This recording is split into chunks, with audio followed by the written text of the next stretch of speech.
Some time later, the Azure Dragon squad reached the residence of the Dan clan. The building was in a terrible state, and chaos reigned around it. The squad leader inquired if they had found the body of the clan head and concluded that the spectacle here was not for the faint-hearted. One of the warriors replied that eyewitnesses present during the massacre reported that the head of the Dan family, along with his children, was pursuing someone, and they split into squads to gather more information. Then the leader asked if people had found out where Dan Hwa Yun had been sent, but practically everyone who knew about this marriage had died. The girl's wedding was so shrouded in secrecy by the heads of the houses that very little was known about this union to those not initiated into the inner circles of people. Even the groom's name was kept secret from everyone. All that could be learned was the location of the village, to the south of the mountains, but this mountain range was incredibly long. The man had met Hwa Yun from the Dam clan at a social event a long time ago. It was a memorable day. The most pleasant memory was this girl, beautiful as an angel descending from heaven. Since then, the man dreamed of her becoming his bride, as such a feeling had only occurred to him once, and he was ready to lay the whole world at Hwa Yun's feet, just to have her with him. It was difficult for the man to concentrate on his mundane routine. All his thoughts were occupied by the image of the beautiful lady.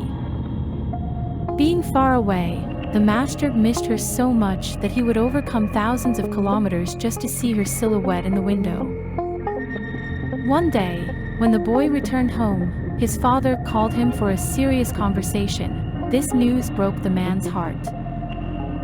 On that day, Myung-go learned that the Dam clan had broken off their engagement. He couldn't believe his ears, as no one even mentioned the reasons for such an action.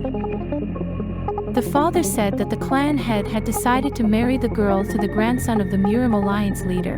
This news shocked the boy, and his father forbade him even to think about the girl. However, such was beyond the power of the enamored youth. Myung-go could not forget the girl and would roam the territory of the Dam clan for hours, hoping to catch a glimpse of her from a distance. But even this proved futile. The girl seemed to have disappeared. That's when a friend told him a story that astonished the young man. The friend explained that due to an incident, Hwa Yun had suffered a facial injury. To conceal this disfigurement, her family had decided to keep her away from prying eyes. Myung-go completely lost his composure after hearing this news. He delved into the study of medicine, read numerous books in the hope of finding a way to heal his beloved's face.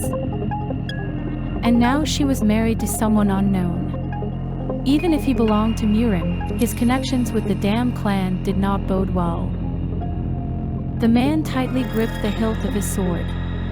Undoubtedly, this man, her husband, was as cruel and despicable as the head of the Dam clan himself. Myung-go's contemplation was interrupted by his subordinates, who identified the culprit responsible for annihilating the entire Dam clan, someone named Yong Hwi Chong. The commander then ordered all the warriors to gather and immediately head to the Yun village to find this person. Hwi Chong stood by the shore of Lake Mweho, which was incredibly beautiful but no less poisonous. Nothing living could survive in this lake. The boy thought about purifying the water of Lake Mweho from poison. If successful, it could be used for fishing and irrigating fields. If the hills around the lake were cultivated and vegetables and fruits planted, the village wouldn't have to fear hunger anymore, and there would be no need to worry about survival. Even if they sold the gold from the well now, the Yun village would survive. However, all its inhabitants needed to become stronger, not just financially. With these thoughts, Hwi Chong jumped into the lake, taking the first step to realize his grand plan to improve the lives of the people living under the same roof as him. The boy's energy spread in waves across the water's surface, expelling poison, healing the lake's structure, and filling it with vitality. The hero confidently walked along the lake bed with a goal that would help save hundreds of lives. He considered it worthy and noble, so he was sure of what he was doing. Reaching the other shore, He thought that perhaps the answer to his question was hidden here, in the cave near the lake. Standing at the cave entrance, Hwi Chong pondered. It was the very place where he gained knowledge and martial arts skills. Hwi Chong entered, feeling that the key to his task was nearby, somewhere on the surface. He just needed to look more broadly. The sun had long set, and the moon illuminated the Yun village with its rays. The little girl ran with all her might. She couldn't afford to stop under any circumstances, or she wouldn't survive. A pack of wild dogs chased the child. The famished beasts caught wind of the girl's fear and refused to release their rightful prey. Despite the girl running as fast as she could, the dogs were closing in. She was very small and couldn't obscure her trail as adeptly as adults could. Meanwhile, Hwa Yun decided to stroll through the streets of her new home. She was curious to explore everything around, and she also wondered where her husband had disappeared to again. Suddenly, Hwa Yun heard a child's cry for help. Looking ahead, she saw a little girl running towards her, pursued by 3 hungry wild dogs. Determined not to let the little one get hurt, Hwa Yun caught her in her arms, shielding her with her own body from the crazed dogs. These dogs were truly frightening, snarling with sharp-toothed mouths, saliva dripping, and madly gleaming eyes. A few more minutes, and the dogs would pounce on the woman and the child. However, Hwa Yun couldn't run. The dogs would catch up sooner or later. Now there was a chance to at least save the little girl.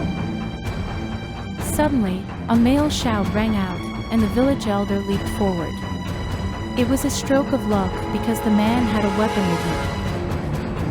He zealously struck one of the creatures with a stick, then another. The dogs whimpered, but their blood was boiling, and they didn't back down. Knocking out one animal after another, the man could finally breathe a sigh of relief. He had managed to save his fiancée and the neighbor's girl from death. The man asked Hwa Yun if the child was alright, whether the dogs had bitten the little one. The girl shook her head in denial. Looking at the little girl in her arms, who was now frightened and unconscious from fear, Hwa Yun suspected that she came from a wealthy family. She was well-dressed and groomed. Hwa Yun guessed that she was running from someone, not just the dogs. The head of Yun advised the girl to hurry and hide the child. One couldn't know who else might come into the village in the middle of the night. At the sound of the commotion, people came out of their houses, wanting to know what had happened, why there were barking dogs in the middle of the night. The village elder looked at his people and explained that wild dogs had entered the village, but he had dealt with them, so everything was all right. Suddenly, they heard the voice of a stranger who was dissatisfied that the dogs were called wild because they were excellent hunting dogs. He and several of his comrades emerged from the forest following the dogs' tracks. The leader continued to question, asking whether this man had killed all their valuable dogs, mistaking them for ordinary mongrels. The village elder replied that he had to defend his people. The dogs attacked, and he didn't know they had owners. The bald, red-bearded man laughed.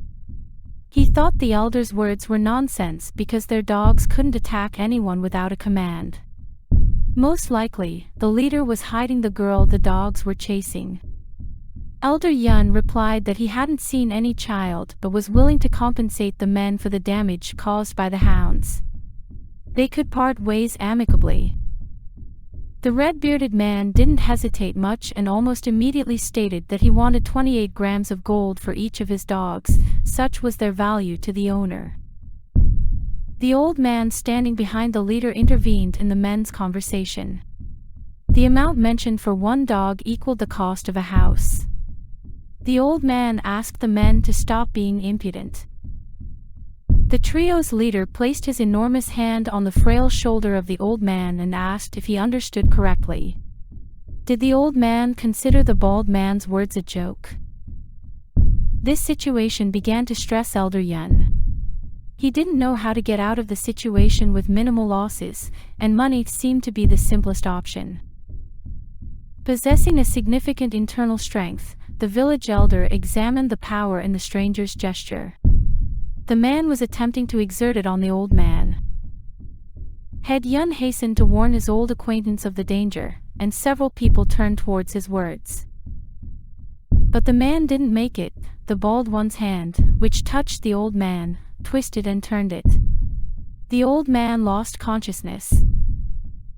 The villagers opened their mouths in astonishment and stared at the outrageous incident, not even trying to help the elderly man.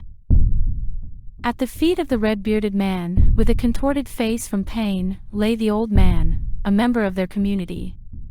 No one wanted to repeat his fate. Suddenly, the bald killer said that he didn't like jokes, so the villagers could draw their own conclusions about whether to joke with him. Staring directly at the leader, the stranger said that if they couldn't pay him in gold, they could pay with their bodies. He was ready to take 4 of them with him and pointed with his finger at whom exactly. The village elder didn't like these people from the very beginning, and their conditions were downright outrageous. Therefore, no one was going to agree to them. One of the bandits in a mask drew his sword and decided to attack the man. The village head took a defensive position, ready to repel the blow. The robber was strong, evident not only from his physical form but also from the aura of power surrounding his body. His movements were very fast and lightning-like. The elder stood, tightly gripping a long stick in his hands. However, he didn't even notice how the man approached him and made just a few sword swings. In shock, the leader looked ahead. He didn't even feel the touch of the metal. The man screamed. Elder Yun's weapon was split in half, along with the man's limbs. Thank you for watching. Don't forget to like, subscribe, and leave comments to help the new video come out as soon as possible. Have a great day. Didn't even get to run.